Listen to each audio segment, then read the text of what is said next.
Ever since I was born, Daddy has been the best father you could ever imagine. The untimely passing of the iconic Michael Jackson sent shockwaves through the global community and the entertainment sphere. After a considerable period of anguish and sorrow, Janet Jackson, his sister, has chosen to speak out about his untimely passing. And she grabbed the phone and she screamed as loud as she could. She just said, "He's dead." And when she did that, I almost crashed the car. I started crying and my head went to the steering wheel and I started begging people on the street to drive me because my legs got so weak. Despite the complex dynamics between the king of pops and his younger sister Janet, her unwavering affection for her elder sibling endures, even to this day. Janet has shared an incredibly profound revelation that will leave you utterly speechless. What is the nature of this groundbreaking revelation that has sent shockwaves throughout the world? Join us in the video as we carefully explore and reveal the intricate details. Early life and starting point. However, before delving into the specifics of Janet Jackson's startling revelations, let us examine the early stages of Michael Jackson's life and the peculiar path it took. Michael Jackson frequently emphasized music's significant role in his family's fate, and it undeniably was. Michael Jackson was born on August 29, 1958, in Gary, Indiana. He was the 8th child in the Jackson family, which consisted of 10 children. They resided in a modest 2-bedroom residence on Jackson Street, which mirrored their blue-collar upbringing. Michael's mother, Catherine Esther Jackson, possessed a remarkable musical aptitude, showcasing her skills on the clarinet and piano. She harbored dreams of pursuing a career in country and Western music, yet found herself dedicating her time to a part-time position at Sears to provide for her sizable family. Catherine was a dedicated Jehovah's Witness, instilling her faith in her children. Joseph Walter "Joe" Jackson, the father of Michael, had a diverse range of interests. Joe, a former boxer, diligently worked as a crane operator at U.S. Steel to support his family. In addition to his day job, he showcased his musical talents by playing guitar in a local rhythm and blues band known as the Falcons. According to family stories, Joe's ancestry traces back to his great-grandfather, July Jack Gale, who was believed to be a U.S. Army scout and potentially a Native American medicine man. Michael was raised in a family of 8 siblings. His sisters included Rebby, LaToya, and Janet, while his brothers were named Jackie, Tito, Jermaine, Marlon, and Randy. Regrettably, Marlon's twin brother Brandon passed away shortly after birth, casting a solemn shadow over the family's history. The Jackson family faced numerous challenges during their time in Gary. Residing in a bustling household with numerous siblings resulted in a scarcity of privacy, yet this tightly knit atmosphere cultivated a robust sense of unity and collaboration. The Jackson children were raised to provide mutual support in their everyday lives and as they pursued their musical aspirations. Michael's development was greatly influenced by the cultural atmosphere of Gary, a predominantly African-American industrial city. His formative years were enriched by the vibrant musical traditions of African-American culture, encompassing gospel, blues, and rhythm and blues. These genres profoundly impacted Michael's musical style, playing a significant role in shaping the distinct sound that would later captivate audiences worldwide. Even the difficulties posed by their financial situation, the Jacksons were resolute in their pursuit of leveraging their musical abilities to enhance their conditions. What were the circumstances surrounding Jackson's passing? And what shocking revelation did Janet Jackson make that continues to astonish the world? Please continue to observe in order to discover the answer. Musical beginnings, the rise of a star. Michael was immersed in music from a young age. The Jackson household was perpetually brimming with harmonies, be it his mother's melodic endeavors or his father's band rehearsals. These initial experiences played a pivotal role in molding Michael's musical abilities. Catherine's profound passion for music and her personal aspirations undoubtedly played a role in Michael's early affinity for rhythm and sound. Her unwavering commitment to her faith and part-time employment served as a model of perseverance and spirituality that Michael embraced throughout his lifetime. Despite the demands of his day job, Joe Jackson's unwavering dedication to music showcased a remarkable perseverance and fortitude that Michael would later adopt in his career. Joe's participation in the local music scene introduced Michael to the strictness and dedication necessary in the entertainment industry. Although Joe's methods were sometimes controversial, his unwavering commitment to honing his children's musical abilities was instrumental in their ultimate triumph. As Michael matured, his innate gift became more and more apparent. From an early age, he demonstrated an exceptional talent for singing and dancing, even before fully grasping the intricacies of music. His family promptly acknowledged his exceptional talents, which were particularly remarkable even among a family where musical ability was customary. The musical journey of the Jackson family took an unexpected twist when Tito clandestinely ventured into experimenting with his father Joe's guitar, despite Joe's stringent prohibition. In Michael's autobiography, Moonwalk, he describes how Joe, his father, had preserved a guitar from his own music career and strictly prohibited his children from handling it.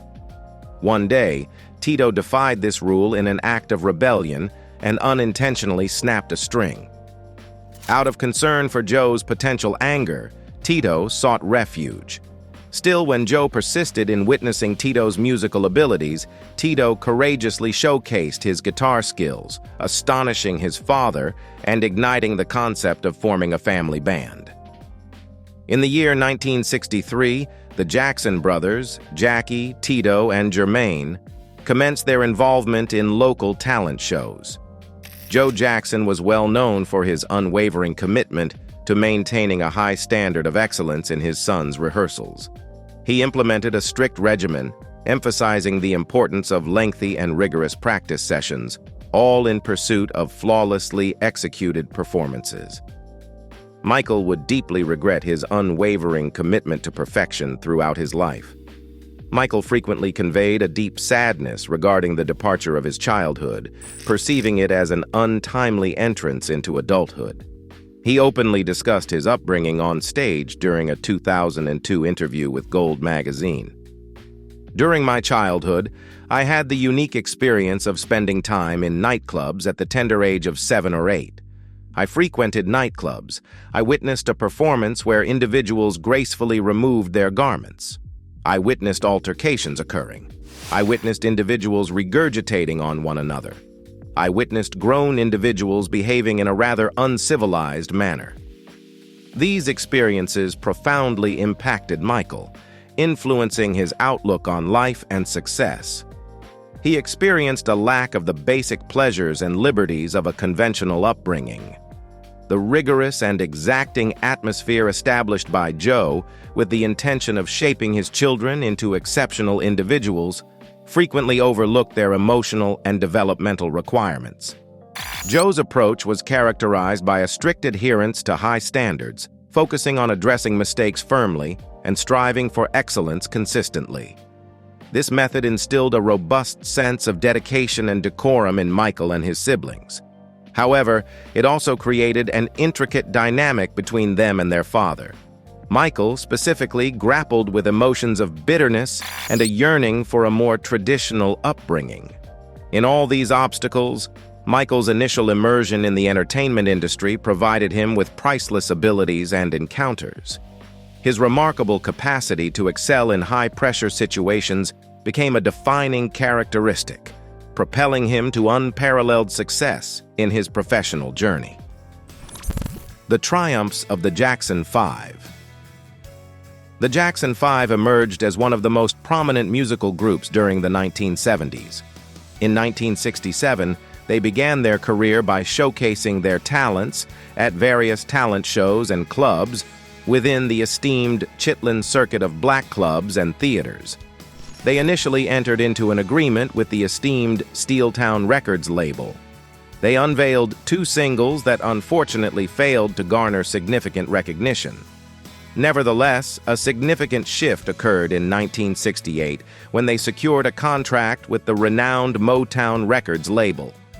They quickly became a sensation, achieving a historic milestone by being the first group to have their first 4 singles reach #1 on the prestigious Billboard Hot 100 chart.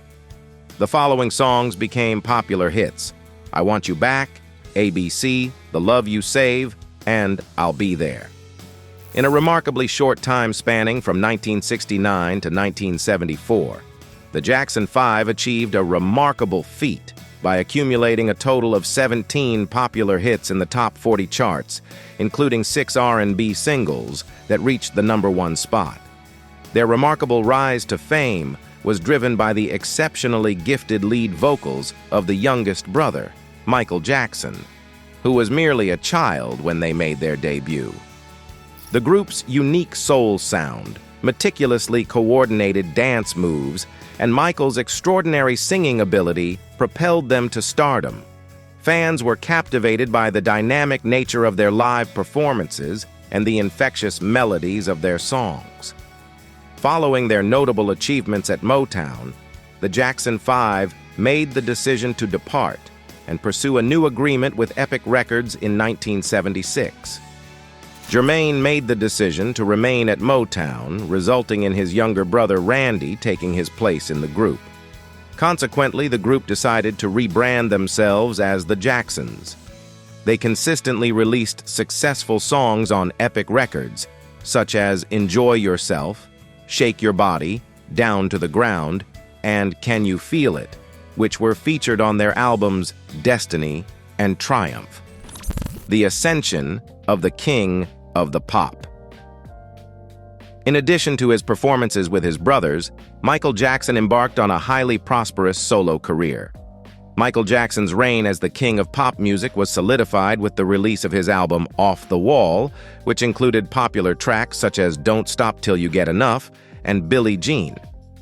Released in 1979 when Michael was only 21 years old, the album enabled him to depart from his bubblegum pop image and exhibit his growth into a more refined and sophisticated sound and style. The music on Off the Wall combined elements of funk, disco, soul, and contemporary R&B in a captivating blend that showcased a unique side of Michael's artistry. The title track, the groovy Don't Stop Till You Get Enough, and the melodic She's Out of My Life showcased his impressive development as an artist, composer, and vocalist. In addition, he collaborated on multiple tracks, showcasing his artistic flair and unique perspective. Off the Wall was a remarkable success, both in terms of critical acclaim and commercial achievement. It gave rise to 4 popular songs that made it into the top 10 on the pop charts, including 2 #1 hits with Don't Stop Till You Get Enough and Rock With You. The album reached the impressive position of #3 on the esteemed Billboard album chart. Most significantly, it proclaimed Michael's entrance as a formidable presence in the realm of music, with the ability to captivate fans from various genres, age groups, and backgrounds. The extensive praise and achievement also resulted in significant recognition at award ceremonies. Michael Jackson received 3 prestigious awards at the 1980 American Music Awards. These accolades included Favorite Soul R&B Album, Male Artist, and Single for his hit song Don't Stop. In addition, he achieved his first Grammy Award for Best Male R&B Vocal Performance with the captivating track Don't Stop. Although Off the Wall sold over 20 million copies worldwide, Michael believed it could have had a more significant influence. Committed to elevating the standard for his upcoming album, he set out to challenge conventions, embrace artistic experimentation, and create an exceptional work of art. Michael vigorously advocated for an unparalleled contractual agreement to secure complete artistic autonomy and maximize his financial gains. This contract granted him an exceptional royalty rate in the music industry during that period, an impressive 37% of wholesale album profits. This established the foundation for Thriller, which was released in 1982 and became the best-selling album in history. After their successful Victory album and tour in 1984, Michael Jackson decided to leave the Jackson 5. The remaining members of the Jacksons persevered for a few more years. However, their popularity waned without Michael as the primary attraction. Nevertheless, the Jackson 5 regrouped on multiple occasions throughout the years, notably at Motown's 25th anniversary TV special in 1983 and Michael's 30th anniversary celebration concert in 2002. Throughout their illustrious career, the Jackson 5 are believed to have sold over 150 million records worldwide. They achieved numerous hit singles and albums, which resulted in prestigious accolades such as a star on the Hollywood Walk of Fame, induction into the Rock and Roll Hall of Fame, and recognition of their songs like ABC and I Want You Back as highly influential in the history of music. This remarkably talented family of brothers has had a profound influence on pop culture and has garnered immense success and acclaim over the years. Despite Michael's rise to fame as the iconic king of pop, his reputation was marred by rumors and allegations. Michael's initial accusations of sexual assault. In August 1993, Michael Jackson faced allegations of child sexual abuse made by 13-year-old Jordan Chandler and his father, Evan Chandler. Jordan alleged that he and Jackson had participated in acts of physical intimacy, including kissing, masturbation, and oral sex. At first, Jordan's mother expressed doubt regarding Jackson's alleged molestation of her son, but her position shifted a few days later. Evan's recorded conversation regarding his intention to press charges was cited by Jackson as evidence of a jealous father's attempt to extort money. LaToya, Jackson's elder sister, initially made a serious accusation against him, alleging his involvement in child abuse. However, she later recanted her statement, revealing that her manipulative spouse had coerced her into making such a claim. In August, authorities conducted a search at Jackson's residence, where they discovered 2 legitimate large-format art books showcasing young boys in different stages of undress. Jackson disavowed any familiarity with the book's content, asserting that they were likely sent to him by someone else without being opened. Jordan Chandler provided the authorities with a detailed account of Jackson's physical attributes, which ultimately resulted in a thorough examination. The jurors found that the description did not align. In January 1994, Jackson reached a settlement with the Chandlers outside of court for a reported $23 million. The police declined to pursue criminal charges, as they found insufficient evidence in the absence of Jordan's testimony. Consequently, the state concluded its investigation on September 22, 1994. Jackson had been using painkillers to manage the physical discomfort caused by reconstructive scalp surgeries he underwent after an unfortunate incident during a Pepsi commercial in 1984. Over time, he developed a dependence on these medications as a means to cope with the immense stress brought on by the allegations. On November 12, 1993, Jackson made the decision to cancel the remaining dates of the Dangerous World Tour. This choice was influenced by health issues, the stress caused by the allegations, and a dependence on painkillers. He expressed his gratitude to his dear friend Elizabeth Taylor for her unwavering support, encouragement, and wise guidance. The conclusion of the tour also marked the end of his sponsorship agreement with Pepsi. In May 2002, a documentary film crew, led by Martin Bashir, embarked on a months-long journey to capture the essence of Michael Jackson. In the documentary Living with Michael Jackson, which aired in February 2003, Jackson can be seen holding hands and engaging in conversations about sleeping arrangements with a 12-year-old boy. Jackson expressed his perspective on the matter, stating that he saw no issue in hosting sleepovers with minors and allowing them to share his bed and bedroom with other individuals. This viewpoint has generated significant controversy. He adamantly asserted that the sleepovers were not of a sexual nature and that his statements had been misconstrued. On December 18, 2003, Santa Barbara authorities filed charges against Michael Jackson, accusing him of 7 counts of child molestation and 2 counts of providing alcohol to a minor. Jackson refuted the accusations and entered a plea of not guilty.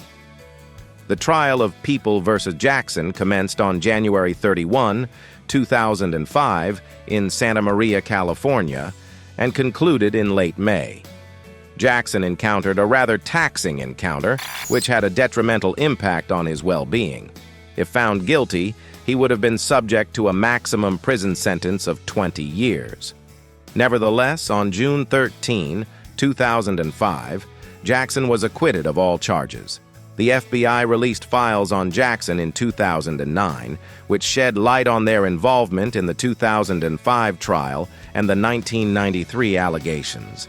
These files revealed that the FBI did not find any evidence of criminal conduct on Jackson's part. Marriage and family. In the latter part of 1993, Michael Jackson made a proposal to Lisa Marie Presley, the daughter of the legendary Elvis Presley, through a telephone conversation. The couple exchanged vows in La Vega, Dominican Republic, in May 1994, with civil judge Hugo Francisco Alvarez Perez presiding over the ceremony. There was speculation in the media that the wedding was a strategic move to divert attention from Jackson's sexual abuse allegations and to enhance Presley's singing career. Their marriage concluded just over a year later, and they parted ways in December 1995. Presley filed for divorce the following month, citing irreconcilable differences and seeking to reclaim her maiden name as part of the settlement. After the divorce, Judge Perez observed, stating, "Their union endured for a longer duration than I had anticipated. I allotted them a duration of 12 months. They endured for a year and a half."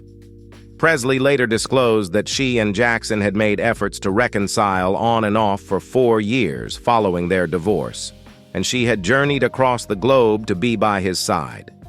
Following the dissolution of his initial marriage, Michael persevered in his professional pursuits, embarking on global tours to bestow upon audiences the gift of harmonious melodies. While on his tour in Sydney, Australia, Michael Jackson entered into matrimony with Debbie Rowe, a dermatology assistant who was 6 months pregnant with his first child. Their son, Michael Joseph Jackson Jr., commonly known as Prince, came into the world on February 13, 1997. His sister, Paris Michael Catherine Jackson, was born on April 3, 1998.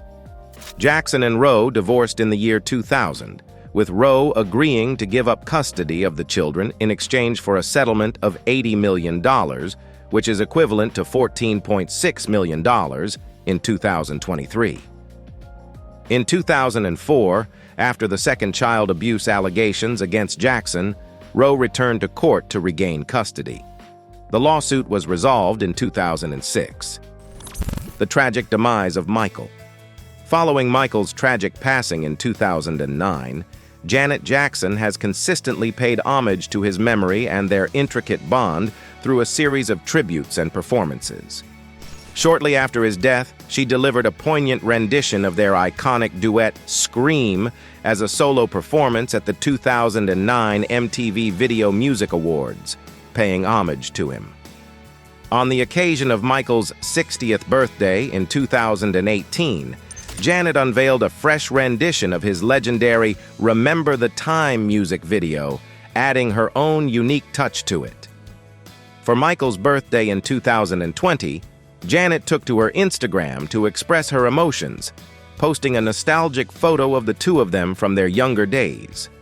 Her message conveyed a deep longing as she affectionately wrote, "I deeply miss you, dear brother," accompanied by a tender kiss emoji.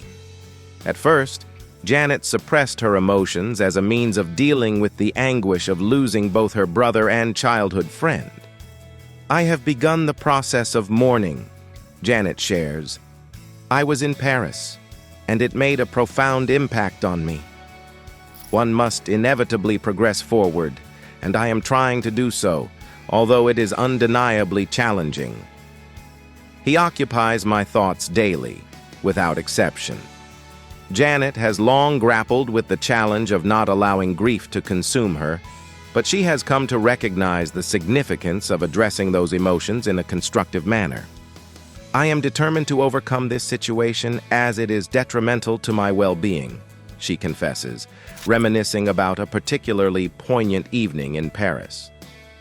Janet sought comfort by immersing herself in Michael's music videos and songs as a means of therapy. "I had the opportunity to spend the night in Paris, immersing myself in his captivating videos and enchanting music.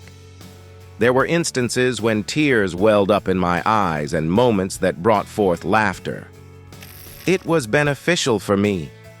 I required it," she contemplates. While still grieving for him daily, Janet recognizes the importance of progressing while honoring Michael's memory in her heart. Their relationship was intricate, fluctuating between intimacy and detachment throughout the years. Nevertheless, the unwavering connections within the family fostered an enduring affection for Janet. The grieving process entails commemorating Michael's extraordinary life and talent while also recognizing the difficulties and anguish they encountered. She can only find closure by fully embracing all aspects of their relationship. Janet is committed to preserving her brother's legacy by embracing the wide spectrum of emotions that his life evoked, even though the progress may be gradual. Janet has openly discussed the competitiveness, jealousy, and pain that occasionally define their relationship. However, it is clear that the love between these remarkable talents has endured even after Michael's tragic passing. Speculations surrounding the passing of Michael Jackson. The tragic passing of Michael in 2009 due to an overdose of the anesthetic propofol reverberated around the world. It appears that his dependence on this powerful medication to assist with his sleep was an issue that had been developing for a significant period of time. Testimonies indicate that Jackson had been actively pursuing propofol, despite medical advice, for as long as 10 years prior to his unfortunate passing at the age of 50. Dr. Christine Quinn, a dentist who had previously treated Jackson, recounted an incident from around the late 1990s when the pop star requested anesthesia to aid in his sleep. Jackson contacted her at a prestigious Beverly Hills hotel, making a request for the drug. However, Quinn politely declined, clarifying that the state of unconsciousness induced by anesthesia is not equivalent to a peaceful and rejuvenating sleep. In spite of the cautionary advice, Jackson adamantly claimed that the slumber experience during anesthesia surpassed the quality of regular sleep. Quinn maintained her role as the provider of anesthesia for Jackson's dental procedures without extending her services to include propofol in any other circumstances. Jackson did not make any further requests or attempt to prolong the effects of anesthesia. Looking ahead to just 2 months before his passing in April 2009, Jackson was still seeking propofol as a sleep aid. Nurse practitioner Carolyn Lee disclosed that Jackson implored her for the medication, emphasizing his need for it to achieve restful sleep due to his recent lack of quality sleep. Nevertheless, Lee declined to provide it, despite Jackson's assertions that other physicians had reassured him of its safety with proper monitoring. During the legal proceedings surrounding Jackson's wrongful death, a thorough medical review by an expert suggested that his behavior may have indicated the practice of seeking multiple doctors to obtain prescription opioids, potentially to feed an addiction. Nonetheless, Jackson's legal representatives contended that although he grappled with the use of prescription drugs, the administration of potent anesthesia medications was primarily confined to lawful medical and dental procedures. They argued that Jackson was not someone who openly admitted to being addicted to drugs and constantly seeking a fix. Is it possible that some sort of wrongdoing was involved in Michael's demise? The alleged conspiracy surrounding the death of Michael Jackson. The truth behind Michael's untimely death, a propofol overdose, remains shrouded in mystery, even after his cause of death was announced. Some members of Jackson's family, including his daughter Paris and sister Janet, have made shocking allegations suggesting that his death was planned rather than an accidental overdose. Paris Jackson, who was 11 years old when her father died away, expressed her strong conviction that there was foul play in her first ever in-depth interview in 2017. All indications, she said, indicated that it was a setup. Additionally, Janet Jackson has stated her personal thoughts about the possibility of her brother's murder being premeditated. LaToya, their oldest sister, has been an outspoken advocate for this storyline in the family for quite some time. She thinks Michael's personal doctor, Conrad Murray, who was found guilty of involuntary manslaughter, is being unfairly blamed. According to LaToya, Michael thought evildoers were after his significant music publishing catalog and intellectual property. Michael sensed his life was in danger because, according to her, someone wanted him out. She also says that the night he died, there was a peaceful mood. In addition, LaToya said that Michael had his trusted inner circle cut off in his last years by a doctor named Dr. Tom, who oversaw Michael's business affairs. As a result, influential people like Dr. Tom were able to allegedly guide Michael away from his best interests and into financial deals that benefited them. On the fringes of society, there are many who believe that Jackson's purchase of highly expensive song copyrights made him a target of the mythical hidden group, the Illuminati. Someone must have taken this as a threat and decided to get rid of him because of it. These hypotheses abound, even in the absence of evidence, and they implicate numerous people with various nefarious intentions in Michael Jackson's tragic death. Among the most high-profile individuals linked to possible assassination plots is Tommy Mottola, the ex-chairman and CEO of Sony Music Entertainment. For decades, Jackson and Mottola had been at odds over Jackson's assertions, made in the early 2000s, that Sony and the music industry were racist and exploitative of black artists. Angry with Mottola in particular, Jackson said that he was the head of a system that underpaid and devalued black musicians and was a racist monster. During a savage press conference for 2002, Jackson displayed a poster depicting Mottola with sinister imagery and a banner reading "Sony Music Kills," exposing the animosity between the two legendary figures. Given this history, it's easy to see why Jackson truthers have long suspected Mottola of harboring vengeful intentions. Sony ironically gained control of the rich song archives that had been the source of contention between Jackson and Mottola years earlier when they acquired 60% ownership of Jackson's previous label, EMI, in 2018. The arguments put up by Mottola are, to say the least, circumstantial. Nonetheless, they highlight how personal grudges, jealousies, and high-stakes financial deals impacted Jackson's last years, and may have given those who sought to silence him their motivation. Naturally, if there was a scheme to bring about Jackson's downfall, it would have been driven by jealousy of his extraordinary abilities, which enabled him to become one of the most influential and prosperous performers of all time, despite his lack of formal training. Whether it was singing, dancing, playing an instrument, or creating art, Jackson had it all. People considered his 4-octave vocal range among music history's best. His speed, accuracy, and unique moves earned him the accolades of legendary choreographers who proclaimed him the finest dancer of the century. Jackson was a triple threat with his virtuoso skill on numerous instruments, his ability to compose hit songs on the spot, and his electric dance routines and perfect live vocals. Even at a young age, he showed extraordinary aptitude beyond his years thanks to his ability to merge styles such as pop, rock, R&B, and soul. Michael Jackson's influence on the music industry cannot be denied, regardless of your stance on conspiracy theories surrounding his death. He captivated audiences worldwide by elevating music videos to the level of art and forever changing how music was visually delivered.